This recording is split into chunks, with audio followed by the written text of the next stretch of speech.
Title: Joseph Fiennes Facepalm moment, wishing he moonwalked away from MJ's role. TLDR. Joseph Fiennes now conveys regret over his controversial decision to depict King of Pop, Michael Jackson, back in the days. He labels his choice as a misstep, stirring conversations about representation and sensitivity in Hollywood. While the show had its fans, Fiennes is left questioning the wisdom of his dramatic choices.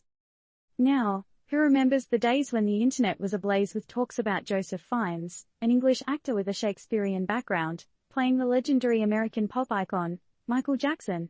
Yep, you heard it right. Well, it turns out, Fiennes has been doing some heavy thinking, and he now agrees with his critics, labeling his decision to play MJ as a wrong one. The show, titled Urban Myths, was a part of the series of comedy films, each recounting an alleged incident in the lives of public figures, one of which involved a road trip with Elizabeth Taylor and Marlon Brando following the 9/11 attacks. Fiennes' casting as MJ had caused quite the stir. Critics and fans alike questioned the choice to cast a white actor to play Jackson, who was African American. For those not keeping score at home, the show did manage to gather a cult following of its own. But the fact that Fiennes, an undoubtedly talented actor, regrets taking on this role raises a big, fat question: how far can artistic license go before it becomes, well, a regrettable decision? It seems the eternal debate of artistic freedom versus representation and sensitivity is again in full swing.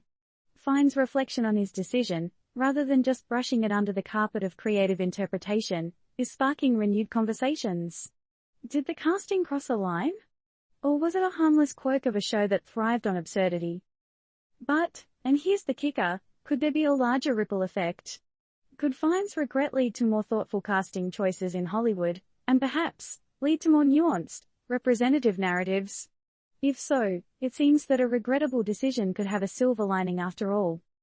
Now, as we replay this chapter of when artistic choices go awry, we mustn't forget the role of us, the audience, in all this. After all, we're the ones consuming the content, shaping the demand, and voicing our opinions, right? Maybe it's time we take a step back and ask ourselves, what kind of narratives do we want to see on screen? What stories need to be told and who should be telling them? And most importantly, what are we, as consumers of media, doing to champion the voices that need to be heard? As Fiennes faces the music, it's left us pondering on a significant question: what kind of roles would we regret seeing our favorite actors play? Or better yet, what roles would we regret not seeing them play? Disclaimer: this article does not provide any advice related to casting decisions or representation in media. The views and opinions presented are for the purpose of instigating thought and discussion,